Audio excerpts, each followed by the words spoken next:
Good morning students. Today we are going to learn chapter 5 matter and its states. जैसा कि पिछले class में हम लोग पढ़े थे matter and its states of matter क्या क्या हैं। सॉलिड हैं, उनके पार्टिकल्स किस तरह से अरेंज रहते हैं। फिर लिक्विड्स क्या हैं, उनके पार्टिकल्स कैसे अरेंज रहते हैं। फिर गैसेज क्या हैं, उनके पार्टिकल्स किस तरह के होते हैं, अरेंज रहते हैं। ये सब एक दूसरे से कैसे कैसे भिन्न रहते हैं, इसे हम लोग अच्छी तरह समझ चुके। फिर हम लोग पढ़े थे difference between solids, liquids and gases, इनके shape, volume, arrangements of particles, fluidity में कैसे इन लोग के बीच में अंतर होता है। आज हम लोग पढ़ने जा रहे हैं चेंज ऑफ स्टेट। उसमें हम लोग पढ़ेंगे मेल्टिंग क्या है, फिर इवेपोरेशन क्या है, फिर कंडेंसेशन क्या है, फिर फ्रीजिंग क्या है। फिर हम लोग पढ़ेंगे what happens when A solid dissolves in a liquid. पहले हम लोग चेंज ऑफ स्टेट पढ़ते हैं। किसी पदार्थ की अवस्था में बदलाव कैसे होता है ये हम लोग समझते हैं। Matter can change its states from one form to another on heating and cooling. पदार्थ अपनी अवस्था बदलते हैं एक रूप से दूसरे रूप में जब उन्हें गर्म किया जाता है या ठंडा किया जाता है। ये कैसे होता है ये हम लोग समझते हैं। ए solid changes into a liquid when it is heated. You might have seen ice changes into water. This process is called melting. Solid पदार्थ जो होता है लिक्विड में बदल जाता है, यानी तरल में बदल जाता है जब उसे गर्म किया जाता है।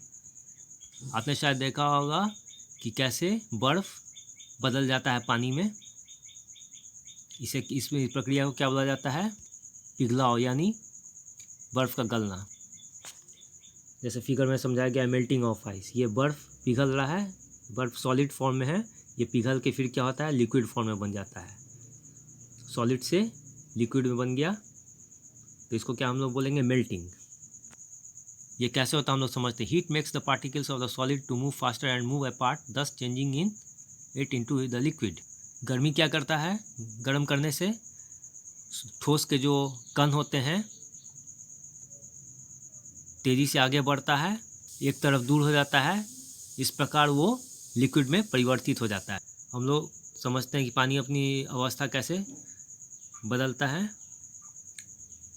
गर्म करने या ठंडा करने पर। जब किसी चीज़ को हम लोग गर्म करते हैं, जैसे लिक्विड को हम लोग गर्म करते हैं, तो वो गैस में परिवर्तित हो जाता है। पानी को हम लोग गर्म करते हैं, उबालते हैं, तो क्या हो जाता है? इसका पानी बदल जाता है वाष्प में। ये देख रहे हैं फिगर में, ये पानी को उबाला जा रहा है तो क्या हो रहा है? धीरे धीरे इसका वाष्प निकल रहा है, ये गैस में बदल परिवर्तित हो, ये क्या है? भाप बन के निकल रहा है। इस प्रक्रिया को क्या बोला जाता है? इवेपोरेशन, यानी वाष्पीकरण। Boiling makes the particle moves apart causing the liquids to turn into gas. उबालने से क्या होता है?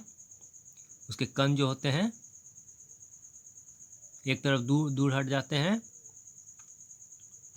जिससे कि लिक्विड गैस में बदल जाता है। अगर हम लोग इसे देखने के लिए, समझने के लिए हम लोग क्या करते हैं, कोई स्टील प्लेट को हम लोग पॉट पर पकड़ते हैं, बॉइलिंग उबलते हुए पानी के ऊपर डालते हैं, थोड़ी देर रखते हैं, तो क्या होता है? छोटे पानी के ड्रॉप दिखाई देते हैं उनके सतह पर। ये क्या होते हैं? इन ड्रॉप का निर्माण होता है पानी का ठंडा होने पर, पानी के भाप को ठंडा होने पर। इस प्रक्रिया को कहते हैं हम लोग, जब गैस जो बदल जाता है लिक्विड में ठंडा करने पर, इसे कंडेंसेशन कहा जाता है, संघनन कहा जाता है। जैसे बॉयल के गर्म पानी के ऊपर हम लोग थोड़ी देर के लिए ढक्कन रख देते हैं, तो फिर उसे उठाते हैं, तो क्या होता है? ठंडा होने पर ये भाप के रूप में धीरे धीरे गिरता है। इसे कंडेंसेशन यानी संघनन कहा जाता है। अब जब हम लिक्विड को काफ़ी ठंडा कर देते हैं, जैसे फ्रीज में डाल दिए, फ्रीज़र में डाल दिए, तो इसको क्या कहा जाता है?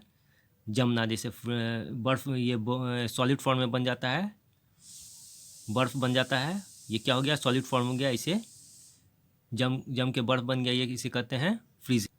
इसके कण तब क्या होते हैं? नज़दीक आ जाते हैं फ्रीजिंग के समय। इस प्रकार पदार्थ के रूप को बदला जा सकता है दूसरे रूप में गर्म करके और ठंडा करके। अब हम लोग समझते हैं what happens when A solid dissolves in a liquid. क्या होता है जब एक ठोस जो होता है घुल जाता है पानी में। एक गिलास पानी लेते हैं, उसके लिए उसमें 1 चम्मच चीनी हम डाल देते हैं, फिर उसको चीनी को अच्छी तरह मिलाते हैं पानी में चम्मच से। क्या होता है, अब चीनी जो है धीरे धीरे, चीनी क्या है, ठोस पदार्थ है, ये धीरे धीरे पानी में घुल जाता है और दिखाई भी नहीं देता है। अब इसका टेस्ट, अब हम इसको पी के देखते हैं पानी में, तो अब ये मीठा पानी बन जाता है पीने पर। ये चीनी क्या होता है, पानी में घुल गया और डिसअपेयर हो गया। इसे क्या बोला जाता है, घोल बोला जाता है, जो कि चीनी पानी में मिल गया। ठोस जो कि पानी में घुलता है जैसा कि शुगर, उसे क्या कहा जाता है, सॉल्यूट कहा जाता है। और जो लिक्विड यानी कि पानी जिसमें कि चीनी को घुलाया जाता है, इसे सॉल्वेंट कहा जाता है। इसलिए सॉल्यूट प्लस सॉल्वेंट का बन के निर्माण होता है, घुलाव हो जाता है। इसी प्रकार नमक को भी हम लोग पानी में मिला के एक सॉल्यूशन बनाते हैं और उसका टेस्ट नमकीन हो जाता है। अब कुछ सॉलिड ऐसे भी होते हैं, ठोस होते हैं, जो पानी में घुल जाते हैं, और कुछ ऐसे भी सॉलिड होते हैं जो पानी में नहीं घुलते हैं। उन्हें क्या बोला जाता है, जो सॉलिड पानी में घुल जाते हैं आसानी से, उसे कहा जाता है सॉल्युबल यानी घुलनशील। अगर हम बालू जैसा कि सॉलिड है या चॉक पाउडर को हम लोग पानी में घुलाते हैं तो क्या होता है, ये पानी में नहीं घुलता है। इस तरह के सॉलिड्स को क्या बोला जाता है, अघुलनशील, क्योंकि ये पानी में घुलता नहीं है। हम लोग चेक करके देखते हैं कि क्या होता है, ये पानी का लेवल में चीनी को घोला जाता है। हम लोग नोट करते हैं कि जैसे कि पानी का लेवल पहले था, अगर शुगर उसमें हम लोग घोल देते हैं तो उसके बाद क्या होता है, उसका लेवल जो होता है पानी का पहले जैसा ही रहता है, क्योंकि लिक्विड में क्या होता है, उसके कण जो होते हैं एक दूसरे के साथ नज़दीकी से जुड़े नहीं होते हैं, इसलिए उनके बीच में जगह खाली रहता है। और जब ये चीनी को पानी में मिलाया जाता है तो वो चीनी के जो कण होते हैं खाली जगह को, लिक्विड के खाली जगह को भर देते हैं, इसलिए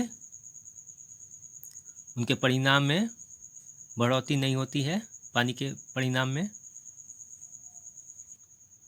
इसलिए पानी का परिमाण बढ़ता नहीं है। अब कुछ गैस ऐसे भी होते हैं जैसे ऑक्सीजन, कार्बन डाइऑक्साइड, ये भी पानी में घुल जाते हैं। अब इन घुले हुए गैसेस का उपयोग करते हैं जो पानी में रहने वाले पौधे और जानवर, जिन्हें एक्वेटिक प्लांट्स एंड एनिमल्स बोला जाता है।